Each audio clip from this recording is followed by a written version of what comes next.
Okay. Good evening to all. Welcome to the daily current affairs session brought to you by Ganesh IAS Academy for the date 6th July 2023 for the news appeared in Indian Express newspaper. So let's get straight into the Indian Express newspaper.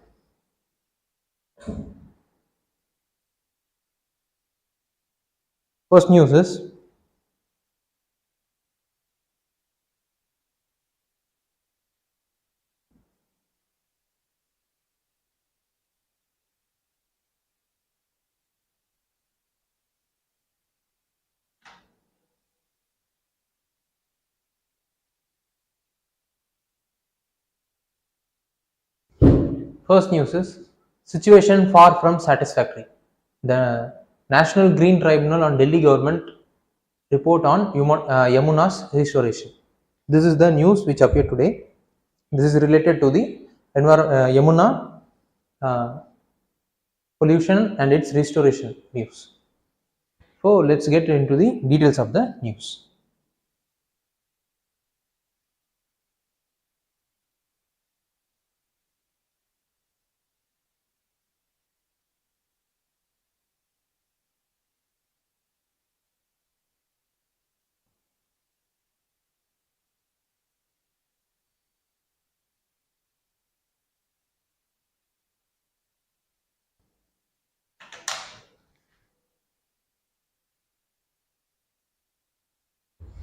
Okay, what the newspaper mentioned regarding to the uh, National Green Tribunals and its view on the Yamuna's restoration effort made by the Delhi government is National Green Tribunal said that the water quality in Yamuna river is far from satisfactory because of facial coliform is very high. Similarly, the chemical oxygen demand and as well as the biological oxygen demand and the parameters of pH are higher than the exceeding limit.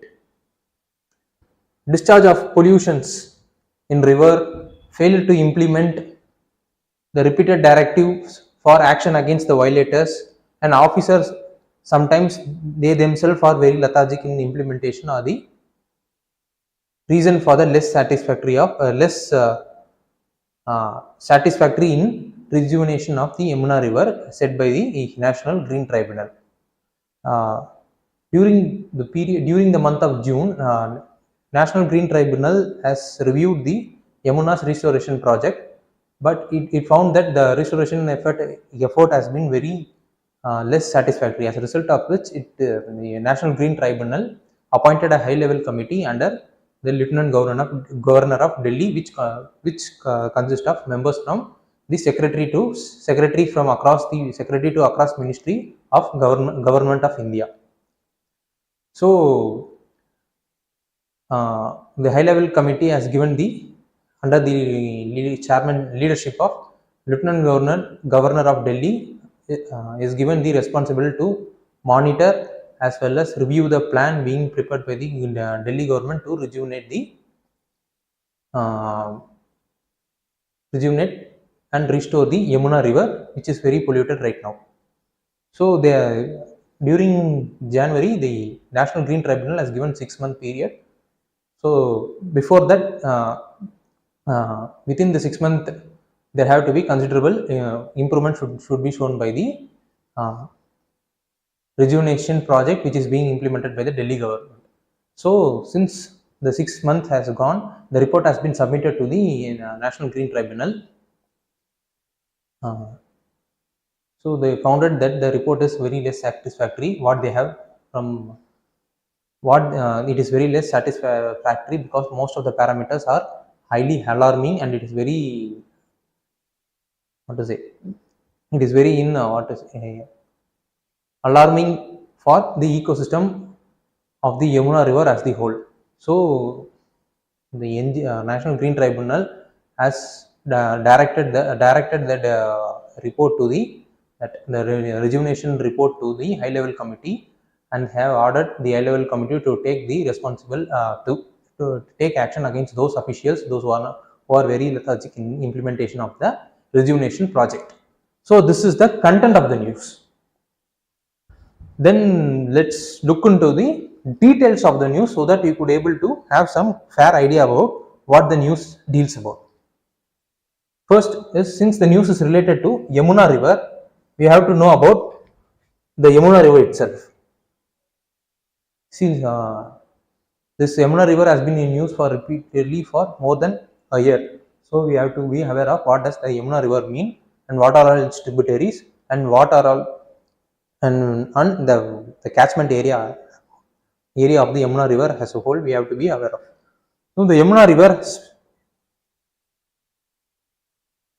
originates from Yamunotri glacier in Uttarakhand. Which is presented at a height of some 6,000 meters. The in Yamunotri glacier, which is present in Uttarakhand, it merges with Ganges at Triveni Sangamam. The Ganges, that place is called Triveni Sangam at Allahabad. The Triveni Sangam is named after the place where the joining of three rivers takes place. One is Ganga,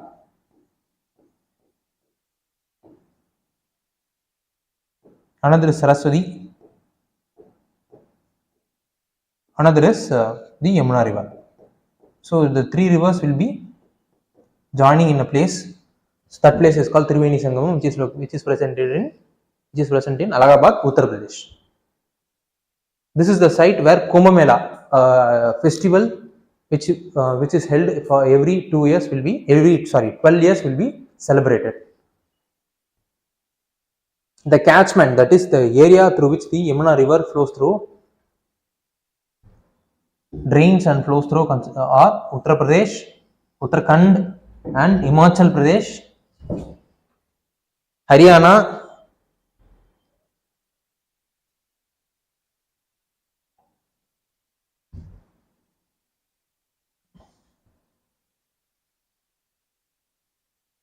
Himachal Pradesh, Haryana, Rajasthan, Madhya Pradesh and Delhi. These are the places through which the Yamuna river drains and passes through and merges with the Ganges and merges with the river Ganges at a place called Triveni Sangam.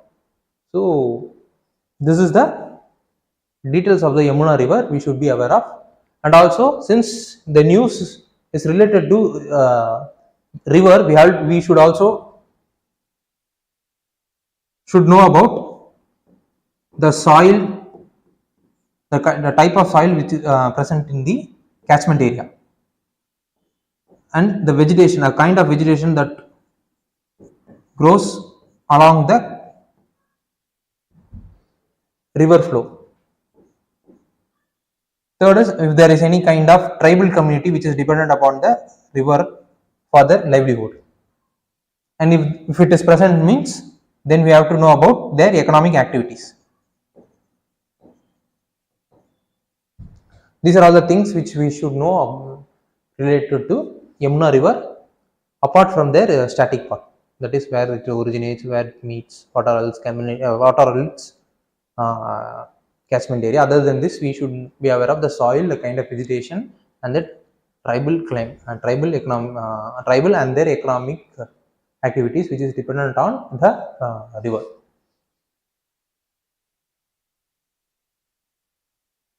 So, since the news as mentioned about the high-level committee, which is appointed by the National Green Tribunal under the leadership of Lieutenant Governor of Delhi, as I have already mentioned, we have to know about what does this high-level committee mean. What are the factual part does the committee holds. The National Green Tribunal constituted a high-level committee headed by LG of Delhi, that is Lieutenant Governor of Delhi, as I already mentioned.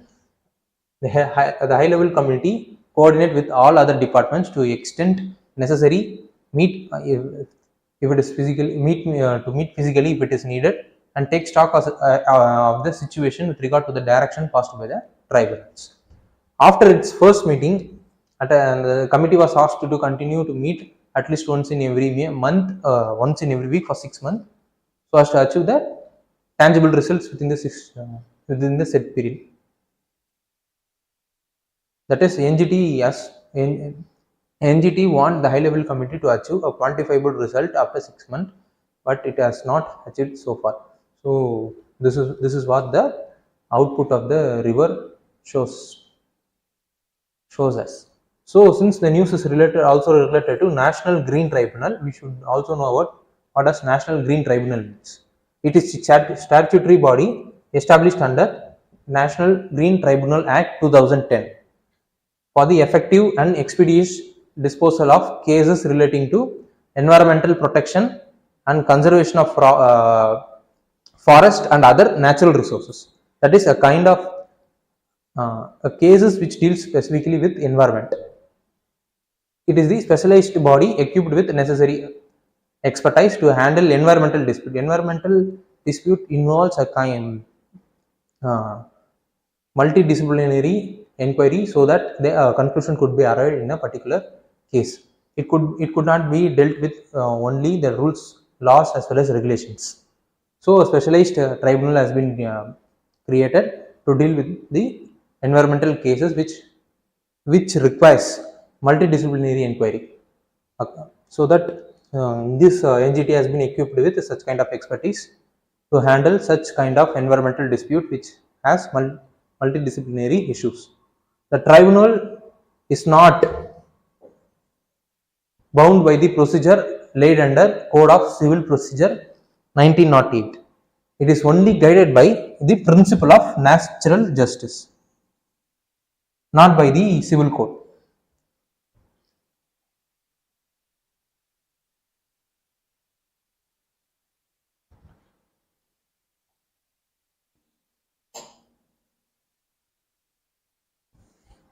The tribunal's jurisdiction in environmental matters shall provide speedy environmental justice and help reduce the burden on higher courts. This is the main important reason why the tribunal has been created, to reduce the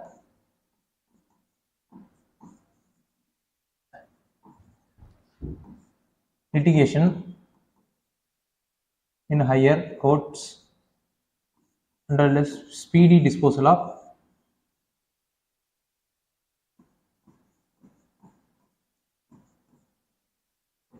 environmental disputes,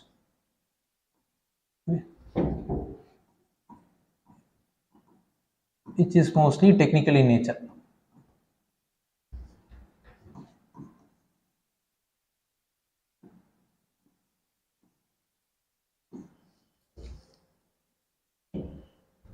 So the time period within which the disposal of the case should take place is 6 months.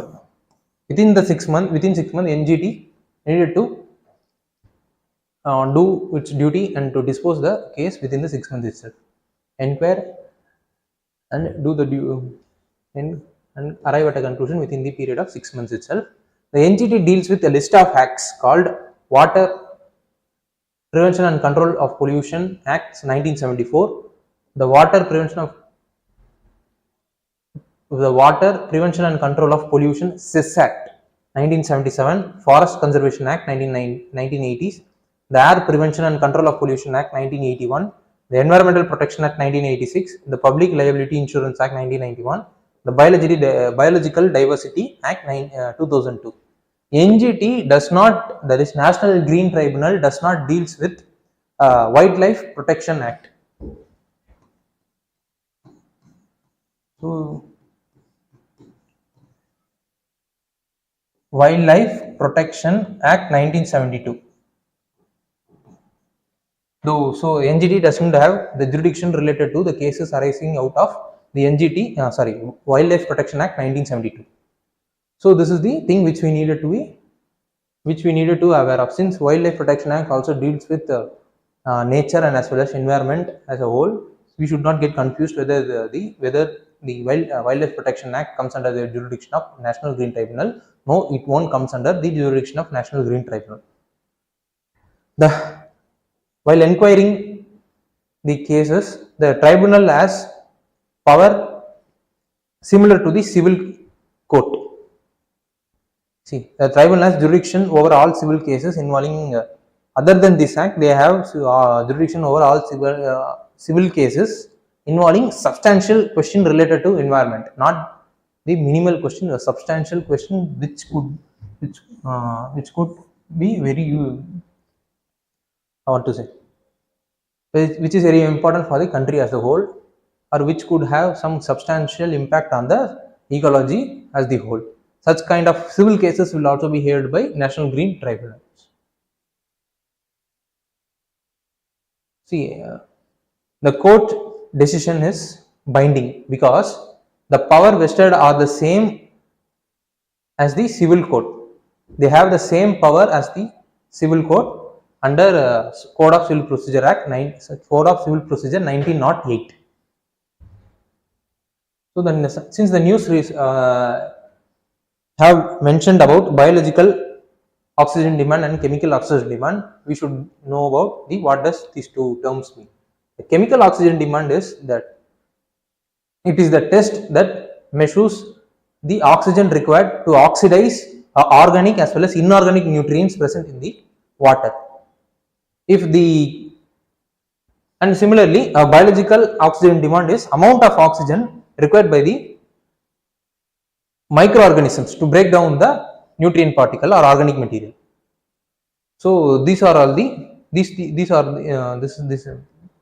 this is the difference between the chemical oxygen demand as well as biological oxygen demand. Whenever the amount, not to say, the level of chemical oxygen demand is higher, means there will be lesser chemical oxygen demand, or biological oxygen demand is higher than the accepted limit, means there will be lesser amount of dissolved oxygen will be present in the water, as a result of which the marine organism will be compete for oxygen. At one point of time, there won't be enough oxygen for the marine organism to thrive, as a result of which the dead, what to say, the entire marine ecosystem will get destroyed because of lack of oxygen, as a result of which the some environmental degradation will taking place.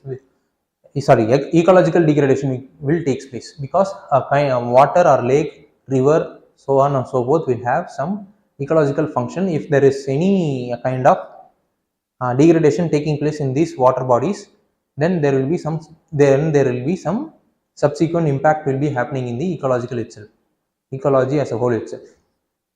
So what we needed to study further is, since the news is related to Yamuna river, we have to know about what are all the other important rivers that is present in India, and also their catchment areas, their origin, and also their tributaries.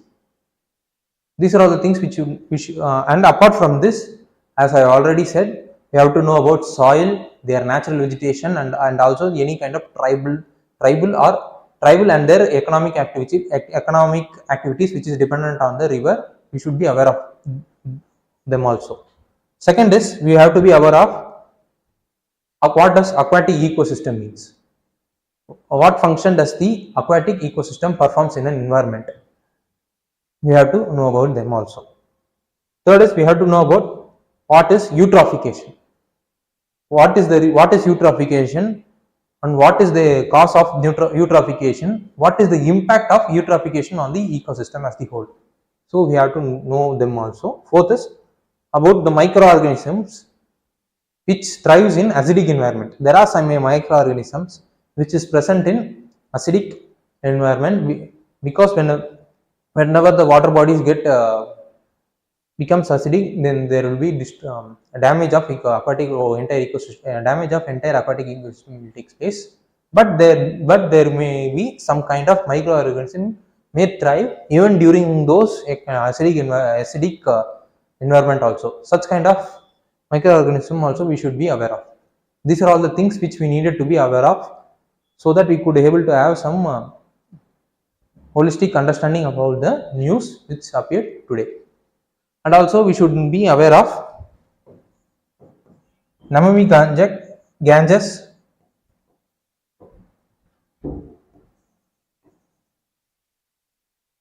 program, that is Ganges Rejuvenation and Restoration program, which is being implemented by Ministry of Jal Shakti along with the state government.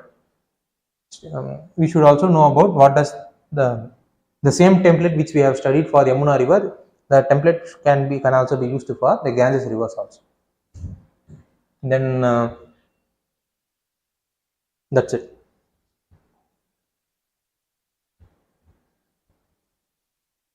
Despite difference.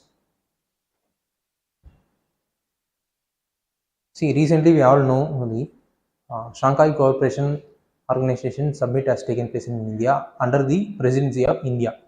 So India has made some important decision in the SEO, which was mentioned in the news.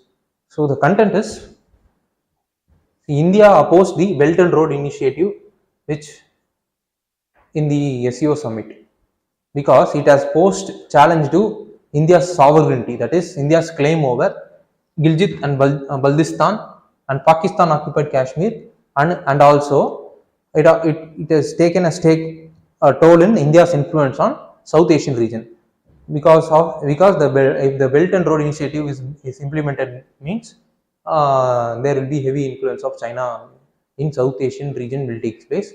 So the correspondingly India's influence in the region will get reduced. So these are all the two things which Government of India has mentioned for not joining the Belt and Road Initiative program, which was announced at the final declaration of SEO summit. Second is India also condemned the cross-border terrorism activity that is taking place in India and also at the global level. So these terror activities what India said is these terror kind of activities need to be stopped, and those responsible for the terror as well as those responsible for funding the terrorism or supporting the terrorism with resources should be curbed.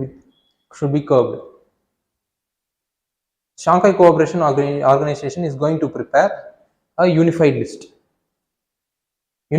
which contains terrorist, separatist, and extremist organizations.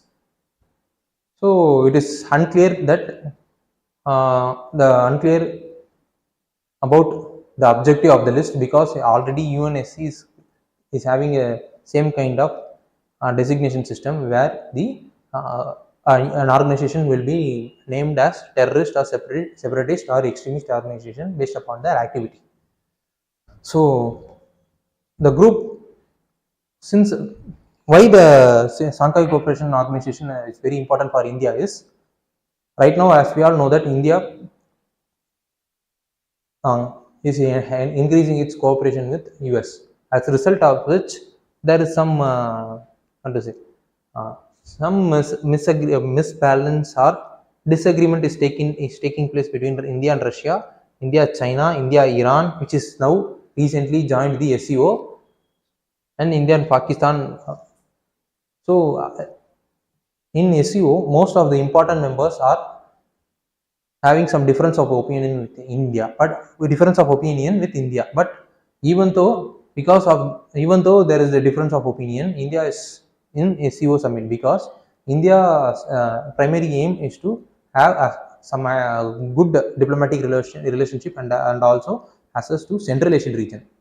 So India is using SEO as via media to have influence over the Central Asian region, because through Central Asian region, India is planning to increase their connectivity to Europe, so that their trade and other activities and other economic activities could be increased simultaneously. So that is the importance the Central Asian region carries for India. Second is, since we all know that the Taliban has captured Afghanistan, there is some security issues arising from the Afghanistan, which may have some impact on India itself. So India needs the support of Shanghai Cooperation Organization member. These members are most of the members are border countries with Afghanistan. So if there is any kind of security related issue taken place means, this organization, that is Shanghai Cooperation Organization, will come handy and will come handy to help India. So these are all the major reason why India is part of SEO. Even though there is lot of difference of opinion between between India and some of the most important member countries of SEOs. So this is the content of the news. So we have to know about the details of the news.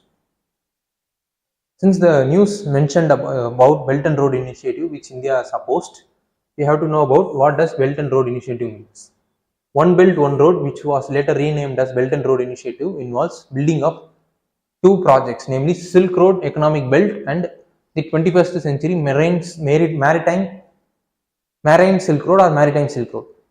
In ancient times, China and most of the East Asian countries were connected China and most of the East Asian country are connected to other regions of the world through the Silk Road. Silk Road, the name was given because of the silk trade that has taken place through this road.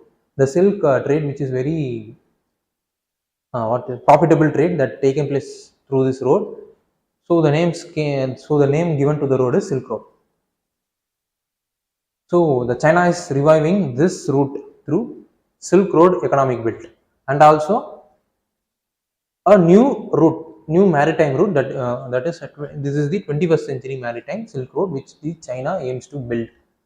China is looking to rebuild it through Belt and Road Initiative. That is, rebuild it through means the Silk Road. It aims to build trade, investment, infrastructure network connecting three continents, that is Asia, Africa and Europe. So these are all the important objective of Belt and Road Initiative, but India has opposed this initiative because of the sovereignty of India, and also because of the heavy influence of Chinese in the South Asian region, where India is one of the important stakeholder. So since the news also mentioned about United Nations Security Council, we have to know about what does United Nations Security Council means about, and who are all, and how their members are elected, how their decisions, what kind of impact their decisions will create. First is its primary responsibility is to maintain international peace and healthy relationship between the member countries, so that the security of the uh, world will prevail. All member countries of the United Nations need to agree and carry out the decision which is taken in Security Council. When a complaint concerning a threat to peace is brought before it, means the Council's first act is to recommend that the party tries. First, the UNSC will recommend that those parties who are involved in the dispute need to reach the agreement by peaceful terms. Second, the council may also help to set principle for the countries to reach for an agreement, and they also could UNSC could undertake investigation and mediation in some cases.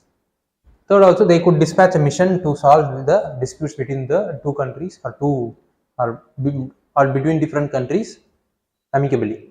Fourth is appointing a special envoy at the request the Secretary General to use his good office to achieve the specific settlement of the dispute. These are all the things which the UNSC does whenever there is a conflict is taking place between countries.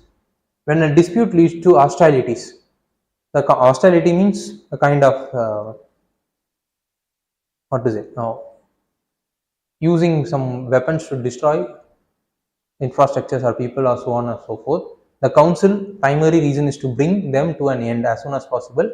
In that case, the council may issue ceasefire directive that can prevent further escalation, and they also dispatch a military observer or peacekeeping force to reduce the tension in the particular area. These are all the function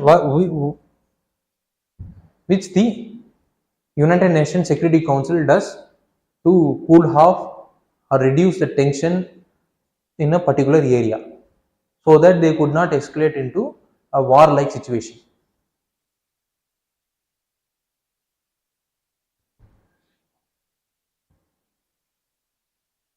Beyond this, the council may opt for enforcement measures, including they could also, if the situation is out of control, means they could impose economic sanction or arms embargoes, financial penalties, restrictions, and travel bans.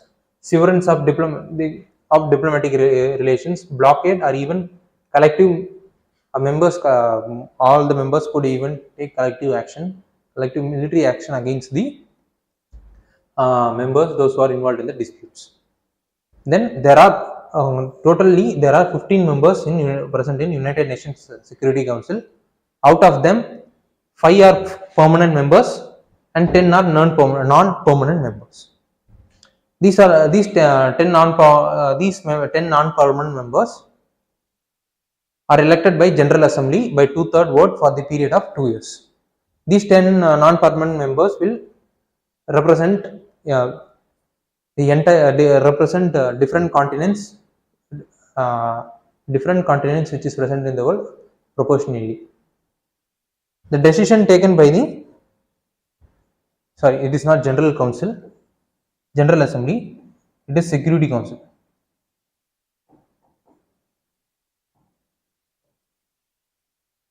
The decision taken by the Security Council through resolution is legally binding on United Nations General Assembly members, as a result of which it has to be implemented. So what we needed to study further so that we could have some overall understanding is, since we have studied about United Nations Security Council, we have to know about what are all the other UN organs. Second is we have to know about Financial Action Task Force and also terror related conventions. What are all the other terror related conventions which is currently in force to reduce the impact of terrorism across the world? And since there is a difference of opinion taking place between India and Russia, right now India is bypassing the US sanction to buy the crude oil from the Russia at discounted price, which we are most of the students are aware of. So we should know about India's crude oil purchases. In how many percentage that does India imports from the other country? Who are all the major contributors of crude oil for the India's import? Since the India's one of the main goal is to have access to Central Asian region, so that they would be able to have some influence and enable the connectivity and trade related economic activity in the region. So we have this is the India's one of the important motive for joining the SU. So we have to know about the Central Asian map, political map. Whenever I'm saying map, means we have to know about the geography, the soil, the kind of climate, the kind of vegetation that grows, the kind of flora and fauna that prevails in the environment, and if there is any kind of tribals or any kind of geological features, we should be aware of it also.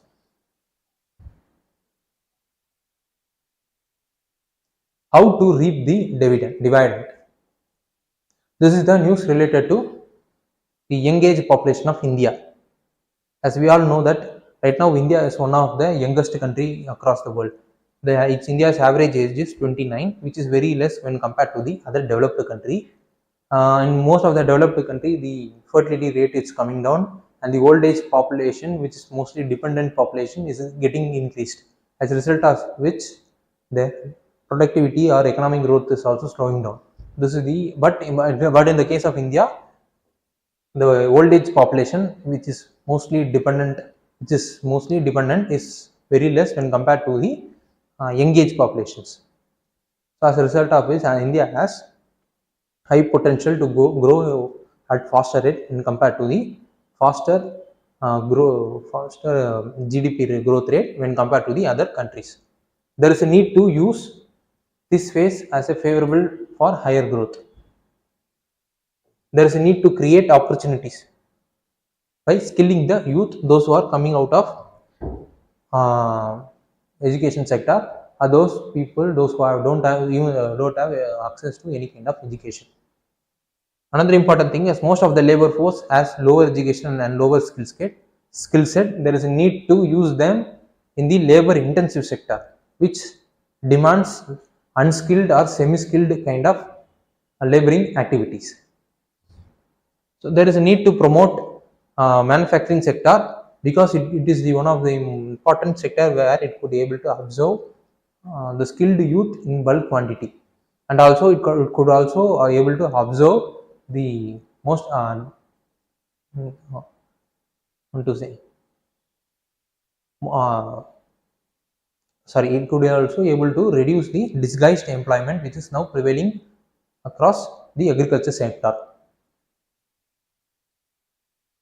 Government has launched some programs like Jan Shikshan Sansadan, Pradhan Mantri Kaushal Vikas Yojana, Ayushman Bharat, Swachh Bharat Mission, Pradhan Mantri Anushadhan Pariyojana, Samagara Shiksha program to promote skilled as well as healthy labor across India.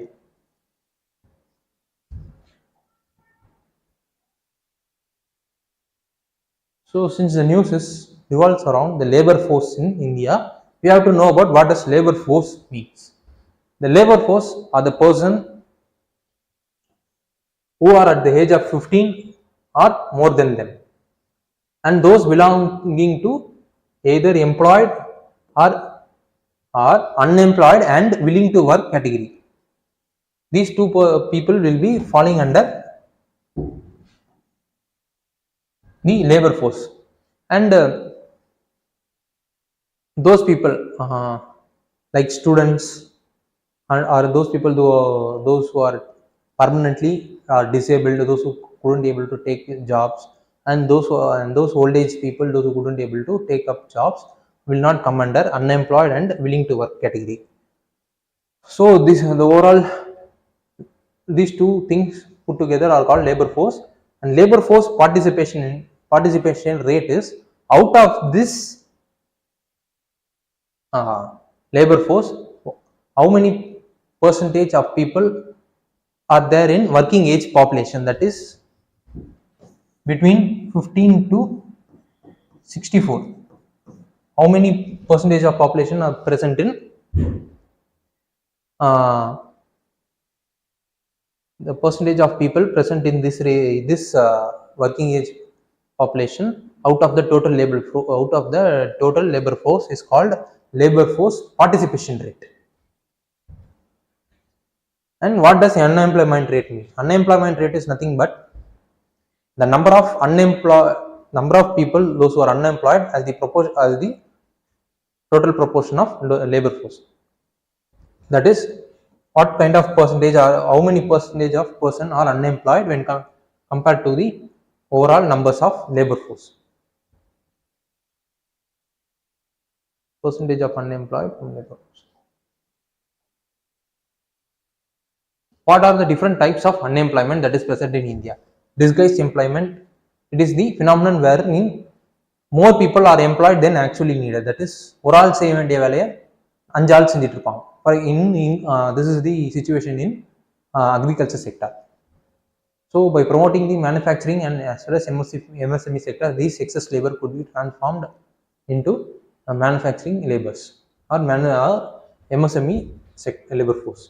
Seasonal unemployment is the unemployment that occurs during particular season. For example, agricultural activities will be taking place during one rainy season only, and after the season, the most of the people those who are employed in agriculture sector will remain unemployed.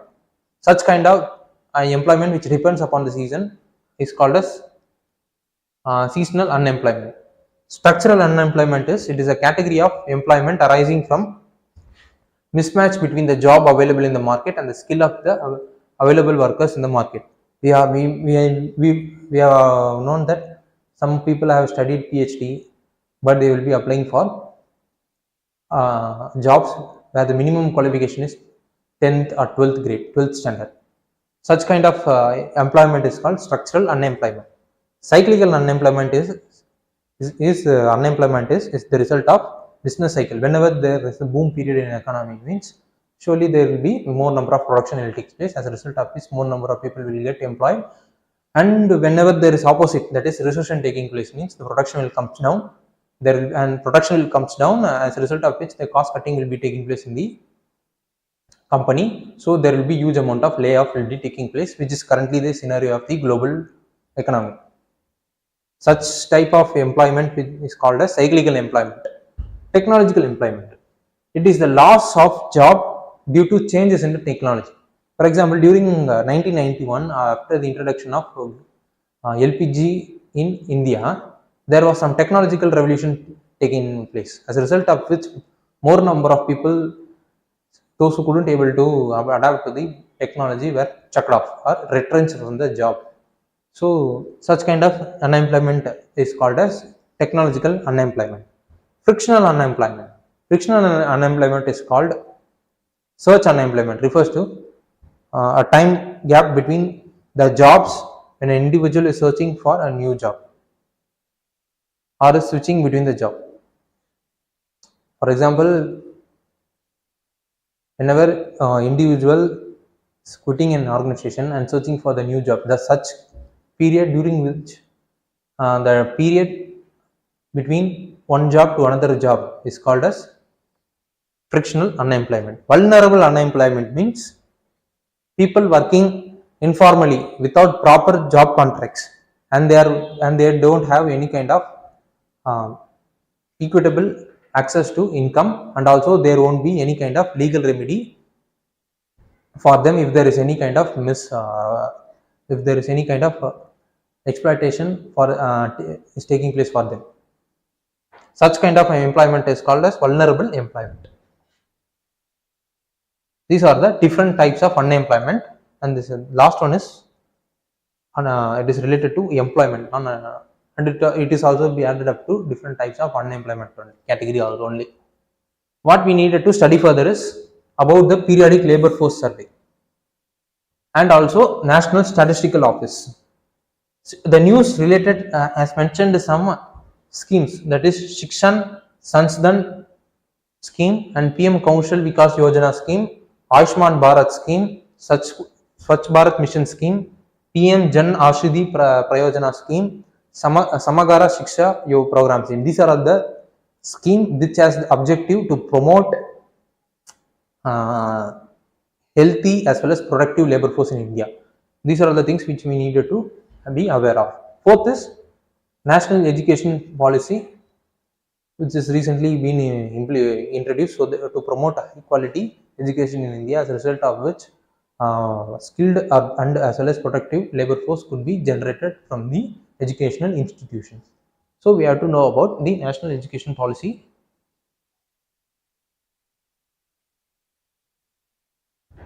of India.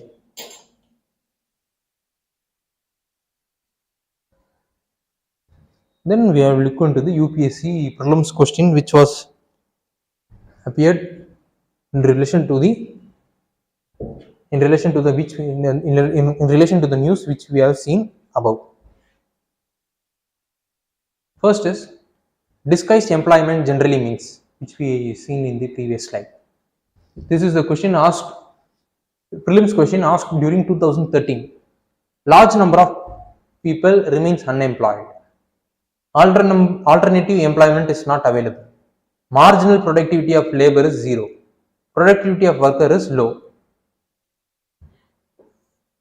Marginal productivity of labor is zero.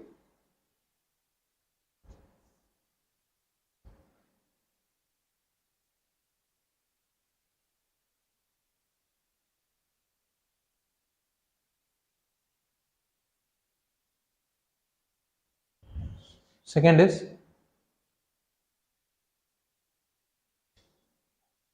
how is National Green Tribunal NGT different from CPCB, that is Central Pollution Control Board?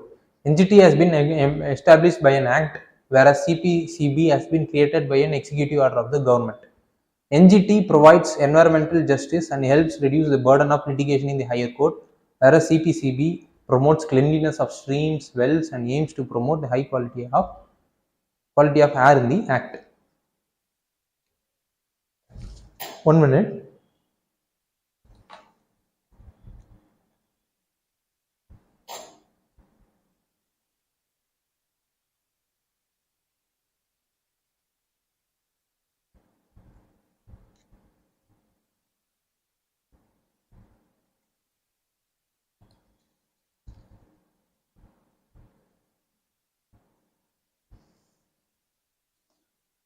The first statement is Wrong, because NGT has been established by an act which we have seen above, but CPCB has been created by the Water Act, which is a statutory act. So the CPCB is the statutory body. The first statement is wrong. So the second statement is correct, where the NGT's main purpose is to promote protect the environment and also reduce the litigation in higher courts, which we have seen above. CPCB, Central Pollution Control Board, aims to promote cleanliness across streams, wells, and aims to improve the quality of air in the country.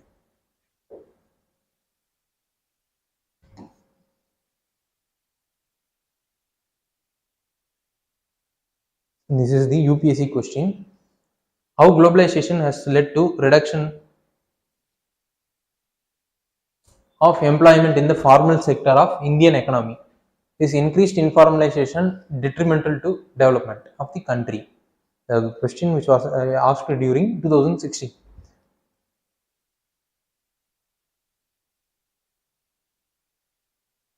So I want those students, those who are watching the current affairs session online, please do comment the answer stock point for the question which we are seeing right now on the screen, so that there could be enriching of points could take place, could be beneficial for every other aspects.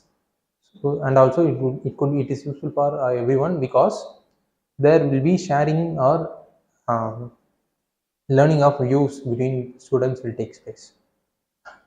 So let's.